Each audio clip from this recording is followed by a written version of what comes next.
अब हम जाएंगे इस प्रथम दिन के अंतिम जो हमारा पर्व है व्याख्याताओं का। आदरणीय संयोजिका ज्योति जोशी मैडम और हमारे प्रायोजक सुनील जी पुरोहित सर दोनों ही मंच पे उपस्थित है और मैं हमारे विशेष अतिथि श्री नितिन जी कश्यप सर को विनती करता हूं कि वो भी मंच पर आए।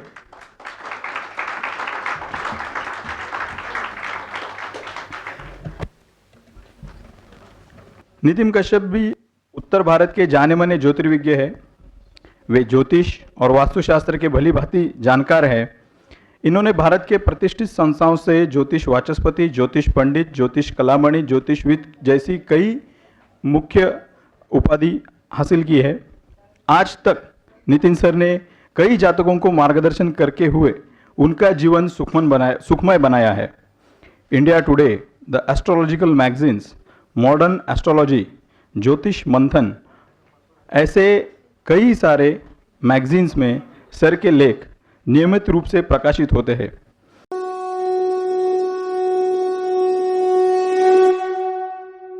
रेडियो टेलीविजन पर वर्षफल, मांगलिक दोष, पितृदोष, कालसर्प दोष ऐसे कई विषयों पर श्रोताओं को नितिन जी ने मंत्रमुग्ध किया हुआ है।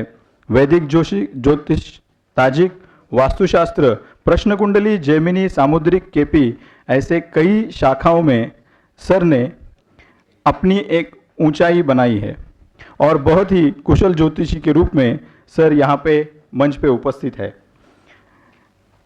जैसे कि सुबह जोशी मैडम ने हमें बताया कि उन्होंने जब नितिन जी से कांटेक्ट किया तो उन्होंने बड़े प्रेम से और एकदम उत्स्फूर्तता जिसे बोलते हैं उससे ये निमंत्रण स्वीकार किया और दिल्ली से यहाँ पे अपने अधिवेशन में आए हैं।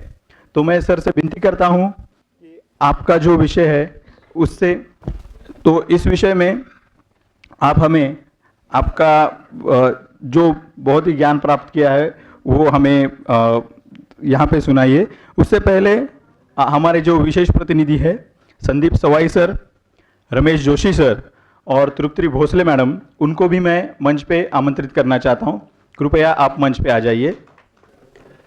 बुद्धिहीन तनु जानिके सुमिरो पवन कुमार, बल बुद्धि विद्या देहु मोहि, हरहु कलेश विकार। सर्वप्रथम तो अगेन ज्योति जी को जन्मदिन की हार्दिक शुभकामनाएं। और मुझे लगता था पुणे इतना बड़ा नहीं है, लेकिन आपको देख के लगता है पुणे की पॉपुलेशन या तो अच्छी है या ज्योतिषियों की पॉपुलेशन यहाँ अच्छी है, क्योंकि मैं क्या कहूँ, भोपाल में, कलकत्ता में और जगह भी कई जगह मौका मिला लेक्चर देने का और बेंगलोर में, लेकिन जो यहाँ पर मैंने माहौल देखा, दर्शक बड़े अच्छे देखे, जो आप पार्टिसिपेट कर रहे हो वो बहुत अच्छा लगा।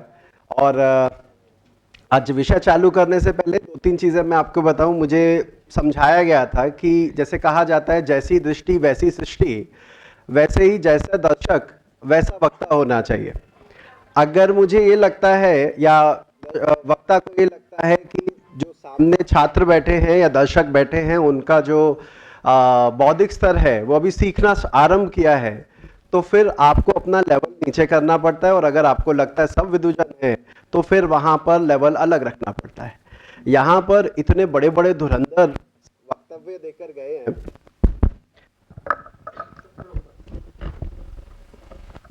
हेलो, ठीक है।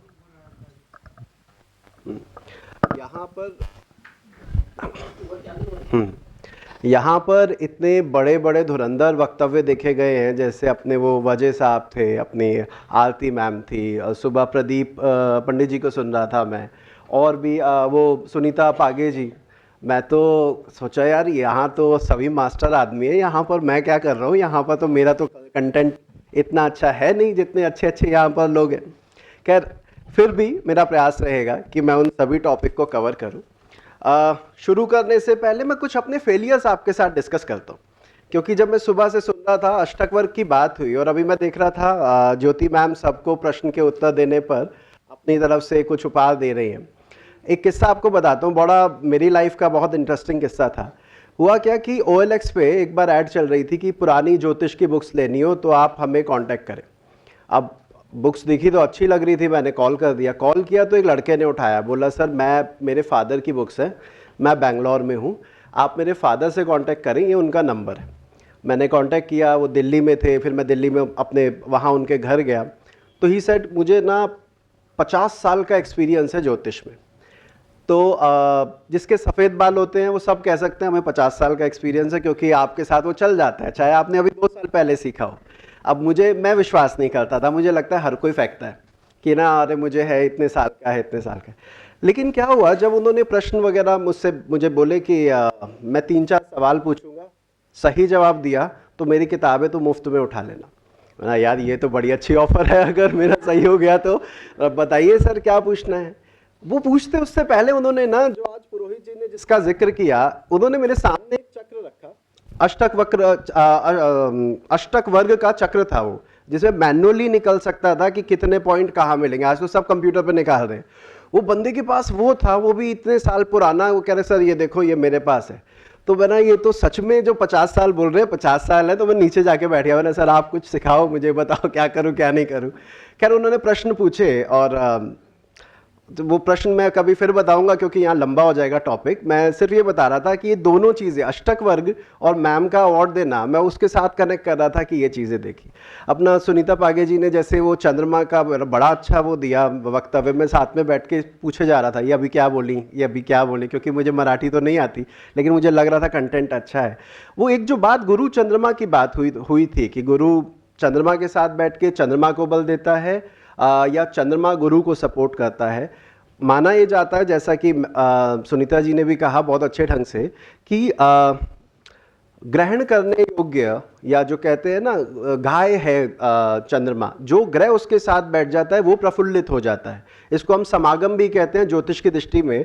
बाकी ग्रहों की युति को हम युति कहते हैं, सूर्य के साथ बैठने को अस्त कहते हैं, लेकिन चंद्रमा और शुक्र के साथ अगर कोई ग्रह हो तो हम उसे समागम की कैटेगरी में रखते हैं कि ये बहुत बढ़िया हो गया, इस ग्रह की ताकत बढ़ गई। चंद्रमा के बड़े ना बढ़े, लेकिन उस ग्रह की ताकत बढ़ गई, चाहे वो विषय योग करके शनि का ही क्यों ना हो, तो शनि की ताकत बढ़ गई। एक तरह से उसके कारकत्व व्यक्ति विशेष में नजर आने लगेंगे। फिर जितेंद्र वाजे भाई का भी मैं सुन रहा था, उन्होंने दशा पे इतना अच्छा बोला, उससे ज्यादा छोटा बंदा इग्नोर कर देता था आज से 4-5 साल पहले तक, कि ये मुझे पता ही नहीं था ये दृष्टियां होती भी हैं, और जबकि ये दृष्टियां उन्हीं ग्रंथों में लिखी है जिन ग्रंथों में बाकी सारी विधाएं लिखी है। तो उन दृष्टियों का क्या असर होता है और फलित में कैसे यूज करते हैं, आज हम उस पर बात करेंगे।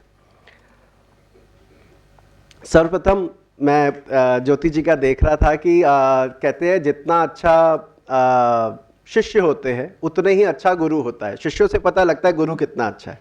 और यहाँ पर जो आपका प्रेम था उनके लिए, और जो जिस तरह से आप दिखा रहे थे, तो वो देखकर लग रहा था कि ज्योति जी में कुछ खास है, क्योंकि मेरा इतना इंटरेक्शन उनसे नहीं हुआ, लेकिन जितना हुआ मुझे पता लग रहा था कि मैम में कुछ खास है। भाई इतने सारे लोग और इतना आदर, तो वैसे ही ये मेरे गुरुजन हैं जिनसे मुझे सीखने का मौका मिला, और ये तो जगत गुरु हैं, तो ये इनसे शुरुआत करते हैं।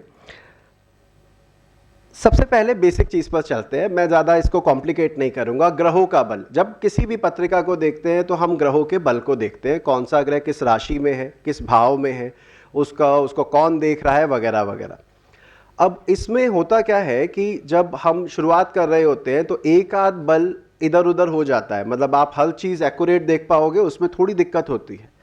मैं एग्जांपल देता हूँ। इसके लिए जो सबसे परफेक्ट चीज़ बताई गई है वो बोला गया है षडबल देखो ग्रह का, उससे पता लग जाएगा ग्रह कितना बली है। और जब हम षडबल की बात करते हैं, आप में से जो छात्र रहे होंगे, षडबल एक इतना जटिल विषय हो जाता है मैथ्स का कि उसकी कैलकुलेशन कराते कराते ही साल पूरा हो जाता है, और उसका फलित में इस्तेमाल क्या होना है वो बता ही नहीं पाते हैं, या वो व्यक्ति से नहीं सिखा पाते हैं। तो मैं ये बात कहना चाह रहा था कि षडबल हो सकता है सुनने में नया टॉपिक लगे, लेकिन आपके शुरू के 6 महीने से ही आप षडबल इस्तेमाल करना चालू कर देते हो। कैसे? षडबल में जो पहला बल है वो स्थान बल होता है, और उसमें कहते हैं ये देखो ग्रह उच्च का है या नीच का। हम में से मेरे ख्याल से कोई ऐसा नहीं होगा, अगर ज्योतिष में 3 महीने भी लगाए होंगे, कि अरे सूर्य किस राशि में उच्च का होता है, किस में नीच का होता है, ये सब हम देखते हैं। तो राशि बल या उच्च बल हमने हमेशा देखना होता है, तो है तो ये षडबल का पार्ट, पर हम देखते जरूर हैं। केंद्र में बैठा है या त्रिकोण में बैठा है या 6, 8, 12 में बैठा है, ये बल भी हम देखते हैं, ये भी इसी का पार्ट है। इसके बाद कहते हैं वर्गों में, जैसे आरती मैम बता रहे थे कि अलग अलग वर्ग कुंडलियां है, वर्गों में भी देखते हैं कि भाई नवांश में वर्गोत्तम तो नहीं है, पुष्कर नवांश में तो नहीं है, वगैरह वगैरह। तो यानी हम वहां पर भी ध्यान दे रहे हैं, सब वर्ग कुंडलियों में उसको चेक कर रहे हैं। फिर दिग्बल सुना है ना आप लोगों ने? दिग्बल देखते हैं, कोई बताएगा मुझे? मैं किताब नहीं दे पाऊंगा, लेकिन मुझे बताइए कि गुरु किस भाव में दिग्बली होता है? गुरु किस भाव में दिग्बली होता है, कुछ आइडिया? लग्न में बली होता है। अब इस पर भी फलित के टाइम पर इस्तेमाल करते हुए लोग बोलते हैं सर मेरा गुरु नीच का है लेकिन लग्न में है, तो दिग्बल मिल गया, राशि बल गया, अब मैं फलित क्या करूं? और मजे की बात यह है कि हमारे पास बंदा तो आया फलित के लिए ही है। अब आप जितना मर्जी बोलो तुम्हारा ग्रह दिग्बली है, ये है, वो है, वो कहेगा भाई मतलब क्या है ये तो बता दे, क्या कहना क्या चाहते हो? तो वो जो 3 इडियट में नहीं बोलते भाई बोल क्या रहा है, वो कब इसको सिंप्लीफाई कर दे, तो सिंपल भाषा में बोले, देखिए लग्न आपकी बौद्धिक क्षमता को दिखाता है, और अगर वहां पर गुरु बुध जैसे ज्ञानी ग्रह हैं तो उनको दिग्बल मिलता है। इसका उसकी लॉर्डशिप से कोई लेना देना नहीं है। मतलब अगर मैं कहूं मेरा पंचमाधिपति लगन में दिग्बली है तो ये बात का कोई वैल्यू नहीं है। गुरु लगन में दिग्बली है तो बौद्धिक क्षमता के लिए अच्छा है। शुक्र चंद्रमा कहां दिग्बली होते? चतुर्थ भाव में। भावनात्मक प्रभाव, जैसा कि सुनीता जी भी बता रहे थे, संवेदना, संभावना, वो जो भी था, तो अब भावुक कितना रहेगा? जो चौथे भाव से देखते हैं वहां शुक्र चंद्रमा जैसा ग्रह होंगे तो वो आपको भावुक बनाएंगे, आपको भोग के प्रति, आपको इमोशन, आपको इन सब चीजों में इंटरेस्ट रहेगा। ऐसे करके दिग्बल का इस्तेमाल हमें उस व्यक्ति की समझ, उसके नेचर के लिए करना चाहिए, रादर देन वो लॉर्डशिप देखकर उसको बलि करके और उस भाव को बलि कर देना, वो तरीका सही नहीं है। आगे अस्त और वक्री, ये 2 टॉपिक, अस्त और वक्री आपने सबने सुना होगा, ये भी हम षटबल में देखते हैं, मैं इस पर अभी चर्चा ज्यादा नहीं करता, अपने टॉपिक पर आते। अब ये लाइन सबको पता है मेरे ख्याल से, जो भी नए पुराने हैं, कि भाई सभी ग्रह अपने से सप्तम भाव पर दृष्टि डालते हैं, और जो 3 ग्रह है बाह्य ग्रह, उनको हमने 3 एक्स्ट्रा एस्पेक्ट दी है, जो आपके सामने है। पंचम नवम की बृहस्पति को, 4-8 की आपने मंगल को, और 3-10 की आपने शनि को दी है, राइट। अब हम क्या बात कर रहे हैं, दृष्टियों को एक टाइम के लिए साइड पर रखते हैं। और मुझे बताइए अमला योग सुना है किसी ने? अभी यहां अमला सुना है? Very good. थोड़ा सा मुझे हेल्प करेंगे, क्या होता है? हाँ, वहां से आवाज आ रही है कि शुभ ग्रह यदि दशम भाव में हो तो उसको अमला योग कहते हैं। बिल्कुल सही बात है।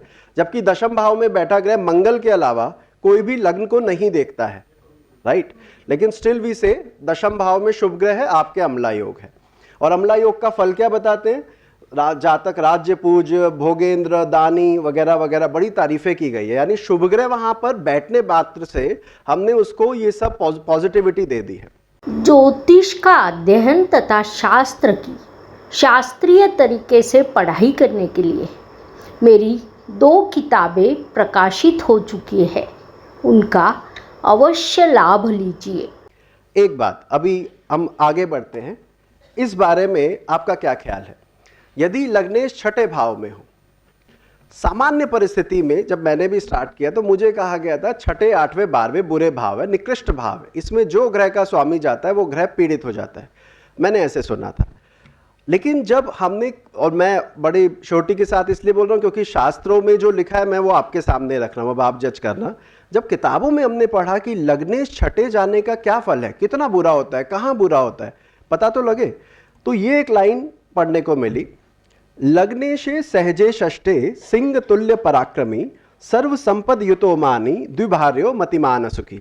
जिसका अर्थ यह है कि लगन का स्वामी तीसरे या छठे भाव में हो तो व्यक्ति सिंह के समान पराक्रमी, सर्व संपत्ति युक्त, मानी और मतिमान सुखी होता है। द्विभार्यों के बारे में भी बताता हूं। द्विभार्यों बोलते हैं जिसकी 2 बीवियां होती हैं। तो जब ये पढ़ा तो पहले शुरू में लगा सबको बोल देते हैं जिसका लग्न छठे में तुम्हारी 2 शादी होगी, जैसा हम नॉर्मली कर देते हैं। फिर वही देश काल पात्र की बात है भाई, जब ये लिखे गए थे तो रईसों के लाला हो गए, राजा हो गए, उनकी 2-2, 3-3 वाइफ्स होती थी, तो रिसोर्सफुल होने का एक इंडिकेशन था कि इसकी मोर देन 1 लाइफ पार्टनर रहेंगे। तो गरीब आता है उसका तो एक भी नहीं होती है। जो अमीर होते थे उनकी 2-2, 3-3 होती थी। तो ये द्विभार्यों का अर्थ वहां पर लगता है, अपार्ट फ्रॉम इट आज के समय में नहीं। तो ये तो बहुत तारीफ कर रहे हैं, लग्नेश छठे भाव में हो तो बहुत अच्छी बात है। वहां दशम भाव में कोई शुभ ग्रह बैठे तो अमला योग आप लोगों ने बनाया। तो इसका मतलब है कुछ भाव इंपॉर्टेंट है। और इसका एक और मैं एग्जांपल देता हूं जल्दी से, क्योंकि टाइम का लिमिट मेरे साथ भी होगा थोड़ा सा, तो मैं जल्दी कहता हूं। यदि नवमेश द्वितीय भाव में हो, उसके बारे में शास्त्र ये बोलता है, भाग्येशे सहजे वित्ते सदा भाग्य अनुचिंतका धनवान गुणवान कामी पंडितो जनवल्लभ। पंडित बोलते हैं ज्ञानी को, जनवल्लभ लोगों का प्रिय, वगैरह वगैरह। इसकी हिंदी नीचे है, वो आप बाद में पढ़ भी लेंगे, अभी तो दिख ही रहा है। मैं बताना क्या चाह रहा हूं, यानी अगर नवमेश दूसरे भाव में जाएगा तो अपने से कहां जाएगा?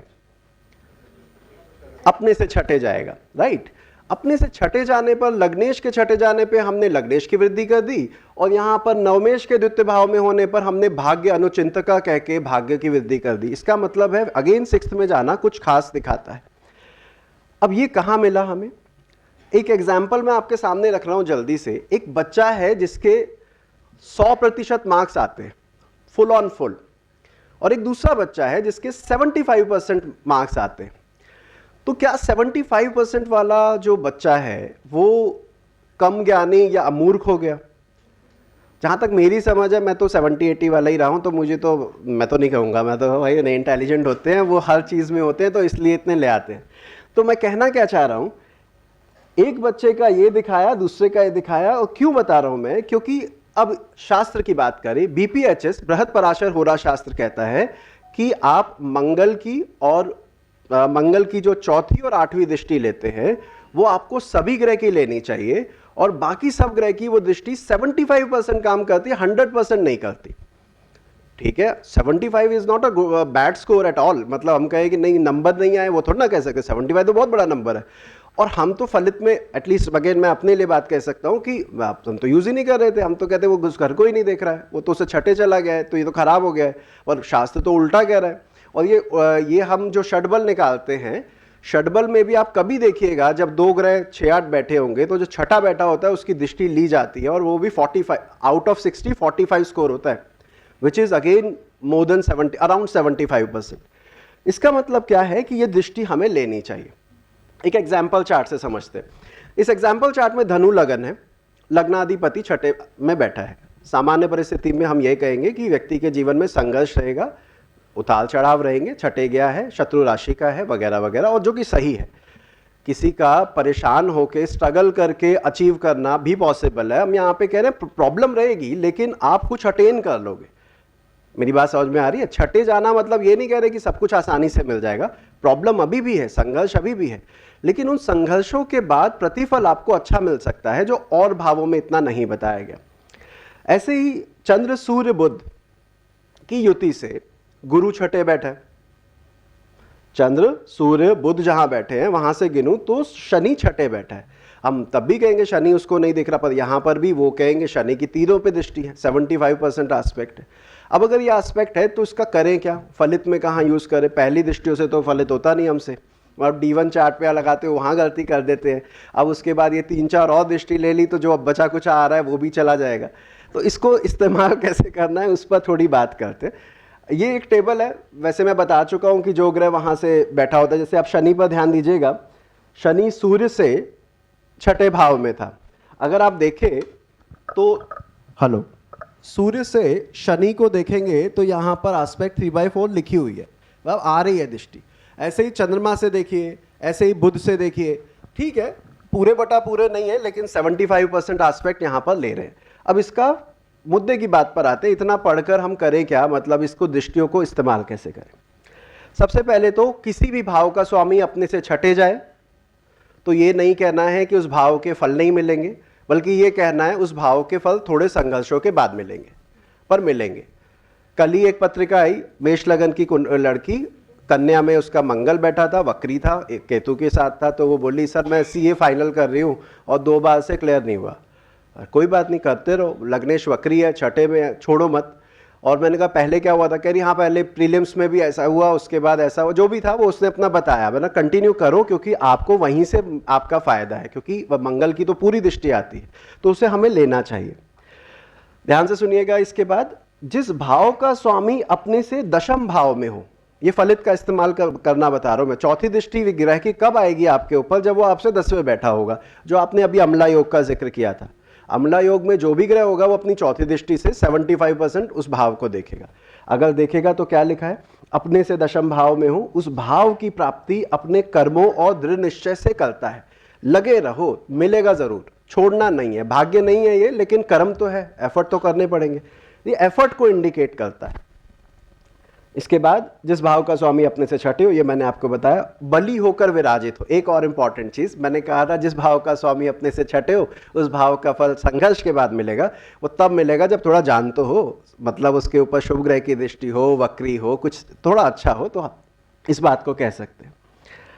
आगे एक और इंपॉर्टेंट चीज, कोई भी दो ग्रह अगर आपके 4-10 बैठे हैं, कोई भी दो ग्रह 4-10 बैठे हैं, तो जो 10वें घर में बैठा है वो उसके हाथ में कंट्रोल है या वो सहायक है उस ग्रह का फल देने में। एग्जाम्पल के लिए अगर लग्नेश बली बैठा है और उससे 10वें घर में कोई ग्रह है, मान लेते हैं बुध है, तो हम कहेंगे बुद्धि और विवेक से आपका काम बनेगा, आपके सम्मान की प्राप्ति बुध से होगी, क्योंकि बुध उच्च बली लग्नेश से 10वें घर में है, यानी चौथी दृष्टि से देख रहा है। बात समझ में आ रही है मैं क्या कह रहा हूं? और इसी तरह अगर ग्रह कमजोर है तो फल बदल जाएगा। अब ये एक चार्ट है, इसमें आप मुझे बताइए कि शनि इसमें योग कारक है, डाउट तो नहीं। वृषभ लग्न शनि योग कारक, शनि लग्न में बैठा है, भाग्याधिपति का लग्न में बैठना नॉर्मली अच्छा मानते हैं। अब अगर इस शनि के शुभ फल मुझे चाहिए या भाग्येश के लग्न में बैठने के शुभ फल चाहिए, तो मुझे देखना होगा इस शनि से छठे और 10वें कौन है। कोई है छठे या 10वें? शनि से सूर्य 10वें घर में। तो अब मुझे क्या कहना होगा? मुझे कहना होगा पिता, क्योंकि सूर्य पिता का कारक है। दूसरा, इस कुंडली में माँ का कारक है, माँ का स्वामी है, चतुर्थ भाव का अधिपति है। इस आधार पर माता और पिता की दी गई राय के बाद ही तेरी भाग्योन्नति होगी। वो जो कहे आंख बंद करके कर ले, तुझे फायदा होगा। आप जबकि ये दोनों ग्रह आपस में मित्र नहीं है, स्टिल अगर वो आपसे 10th बैठा है तो वो बाउंड है कि आपके रिजल्ट देने पड़ेंगे। तो जो ग्रह आपके बली या शुभ ग्रह से 10वें बैठ जाए, वो सपोर्ट करेगा आपको वो रिजल्ट देने में। इसी तरह ग्रह से छठे भाव में स्थित ग्रह की फल प्राप्ति में सहायक होता है। वो वही चीज हो गई, बस अब यहां भाव की जगह ग्रह बन गए। इस कुंडली पर आते हैं। इस कुंडली में देखिए क्या कोई अच्छा योग है? वृश्चिक लगन, लगन में गुरु चंद्रमा, दूसरे भाव में बुध शनि सूर्य, मंगल छठे में। कोई अच्छा योग अगर है तो कौन सा? गज केसरी योग है। अभी मैडम ने बुधादित्य योग की बात की थी, धनु लगन की बात की थी, नवमेश दशमेश की युति। वृश्चिक लगन एक ऐसा लग्न है जहां पर गुरु और चंद्रमा दोनों त्रिकोणाधिपति बन जाते हैं, और अगर वो लग्न में बैठ जाएं तो ये अपने आप में गज केसरी योग को और एक एडिशनल स्ट्रेंथ मिलती है कि भाई हमारे तो दोनों त्रिकोणाधिपति हैं, तो वो भी एक एडवांटेज है। अब इस योग के फल को अगर मुझे देखना होगा तो इससे छठे 10वें मुझे जाना होगा। बताइए कोई है इससे छठे 10वें? मंगल। कौन मंगल? षष्ठेश, लग्नेश, और थोड़ा मंगल के कारकत्व भी बता दो, क्या क्या कारक होते हैं मंगल के? भूमि, पराक्रम, एग्रेशन, एनर्जी लेवल, बोल्डनेस, और वो भी लग्नेश होके। तो हम कहेंगे बेटा जो करेगा तुझे खुद की मेहनत से मिलेगा, कोई करने वाला नहीं है, तूने खुद ने अपने आप को तैयार करना है। और छठे का स्वामी है तो तुझे एफर्ट, कंपटीशन से ही तू आगे जाएगा। मेरी बात समझ में आ रही है? क्योंकि वो उससे छठे जाकर बैठा है। अब अगर मैं इस आधार पर इस चार्ट को देखूं कि और मंगल से 10वें कौन है? शुक्र। अब आपने कहा तुझे अपने एफर्ट से गज केसरी योग का फल मिलेगा। अब हमने इसमें ऐड ऑन कर दिया कि अगर मंगल को भी कोई सपोर्ट कर रहा है तो वो शुक्र कर रहा है। शुक्र कौन? Partner, life partner, right. तो हम कहेंगे आपके जीवन में जीवन संगिनी का आना या जीवन साथी का आना आपके गज केसरी योग में हेल्प करेगा। जबकि शुक्र उसको देख नहीं रहा है, लेकिन शुक्र गुरु चंद्रमा से छठे बैठे मंगल से 10वें जाके गया है। तो छठे जाने पर मंगल के पास चाबी आई, उससे 10वें जाने पर शुक्र के पास चाबी आई। तो हम कहेंगे लाइफ पार्टनर के आने के बाद तुम्हें फायदा होगा। ये चार्ट जिनका है कपिल देव का चार्ट है। तो पहले तो ये कि आपने कहा कंपटीशन, आपने कहा एग्रेशन, एनर्जी लेवल, लग्नेश, खुद की मेहनत। अब प्लेयर जैसा व्यक्ति तो खुद की मेहनत से ही बनता है, राइट। अगर उसकी मेहनत से बनता है तो इसका अर्थ ये है कि यहाँ पर ये योग ऐसे हमें देखना चाहिए। दूसरा, आप शुक्र की बात करें तो 1978 में इनकी लाइफ में इनके लाइफ पार्टनर आए थे, रोमा जो भी उनका नाम है, और 79 के बाद से इनका करियर ग्राफ अलग लेवल पर गया था। तो हम क्या देख रहे हैं कि वो शुक्र जो सप्तमाधिपति है उसकी ये पोजीशन यहाँ पर हेल्प करेगी नेटिव को योग का फल लेने में। अब आगे बढ़ते, बड़ा आसान सी बात है, समझ में सीधा सीधी आ जाएगी। जिस राजयोग से दशम भाव में कोई ग्रह हो तो उस ग्रह के कारकत्व के द्वारा ही राजयोग की प्राप्ति होगी।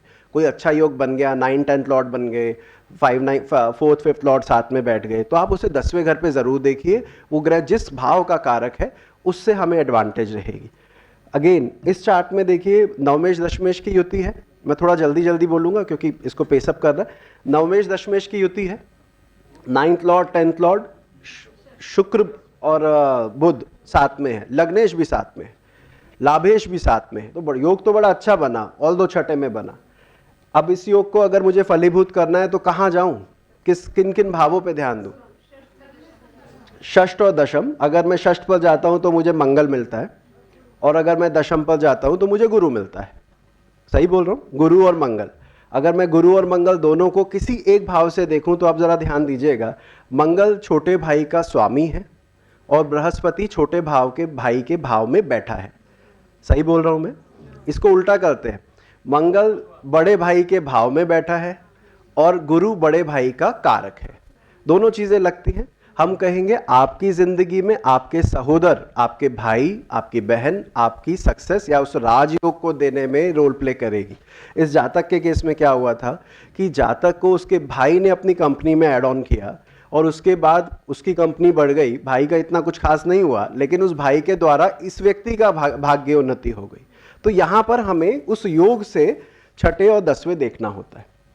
अब इतना ही अच्छा है तो ये, वैसे इससे पीछे वाला चार्ट किशोर कुमार का था, मैं डिटेल में बताता, पर उसको हम बाद में करेंगे, जरा अभी इसको पढ़ेंगे। अब इतनी अच्छी अच्छी बातें करें, थोड़ी बुरी बात भी करते हैं। अगर कुंडली में कोई बहुत बुरा योग है, बहुत बुरा योग है, तो ये ध्यान दो कि उससे 10वें छठे कौन बैठा है, क्योंकि उसको भी एक्टिवेट वही करेंगे। हम जब अच्छी बात करें तो बुरा भी तो होता है, बुरे घर के स्वामी भी कहीं इकट्ठे बैठ सकते हैं। उससे छठे 10वें जो बैठे उनकी राय नहीं मानिए, उनकी राय नहीं मानिए। वो जो सजेशन दे रहे हैं कोशिश कीजिए बचिए, तो फायदा रहेगा। इस चार्ट में मेरी थोड़ी हेल्प करिएगा। और ये लास्ट चार्ट है, इसके बाद हम वाइंड अप करते हैं। तो ये कुंडली है 6 फरवरी 1952 की। मुझे बताइए इस कुंडली में कोई बुरा योग दिख रहा है, और अगर हाँ तो कौन सा? ठीक है, आवाज आ रही है। छठे और 8वें का स्वामी सूर्य बुध लगन में युति करके बैठे हैं। Normally we called it Budh Aditya yoga, but we should not forget कि ये दोनों की लॉर्डशिप अच्छे भाव की नहीं है। अब अगर वो भाव की नहीं है तो अब इस योग का फलीभूत होने के चांसेस कहाँ से स्टार्ट होगा, कहाँ से रास्ता निकलेगा? तो हम छठे और 10वें जाएंगे। कोई है छठे 10वें इस योग से? मंगल है। मंगल इस कुंडली में किन भावों का अधिपति है? चौथे का, 11वें का, दशम भाव में बैठा हुआ है। तो सलाह ये होगी कि माँ के द्वारा, माता के द्वारा दी गई राय, बड़े भाई के द्वारा दी गई राय, ऑल्दो वो अपनी तरफ से सही कह रही होंगी, लेकिन आपके ऊपर फलीभूत नहीं होगी। आपका ये षष्ठे षष्टमेश के योग में इनका रोल जरूर आएगा।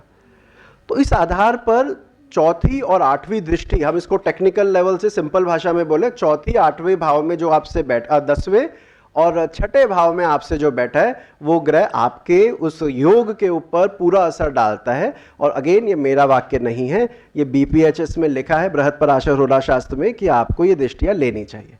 अभी के लिए इतना ही रखते हैं। आप लोगों ने सुना, उसके लिए धन्यवाद। जय श्री राम।